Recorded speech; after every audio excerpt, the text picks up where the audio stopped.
Hello viewers, আসসালামু আলাইকুম। সবাই কেমন আছেন? আশা করি সবাই ভালো আছেন। আমি আছি এখন চট্টগ্রামের কুলশীর জাকির হোসেন রোডের বাস্কেট বাজারের উপরে অবস্থিত দ্য গোল্ডেন স্পুন রেস্টুরেন্ট।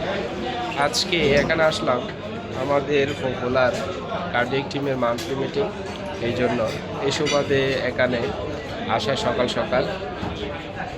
তবে এখানে এসে দেখা যাচ্ছে রেস্টুরেন্টের ভিউটা অনেক সুন্দর, আসলে অনেক ভালো লাগে। তবে পৃথিবীটা অনেক সুন্দর তা বোঝা যায়, তা দেখা যায় ঘুরলে। আপনি এক স্থান থেকে অন্য স্থানে গেলে তা দেখতে পাবেন মানুষের রুচি, মানুষের বুদ্ধিমত্তা, মানুষের সৌন্দর্যের কতটুকু এগিয়ে আছে তা। এখানে বুফের ব্যবস্থা ছিল, সকালে আমরা বুফে করছিলাম। আসলে সব সময় নতুন জায়গায় যখন যাই লাইভে আসি আমার বাজু পেজ বাজুমা টিভি থেকে।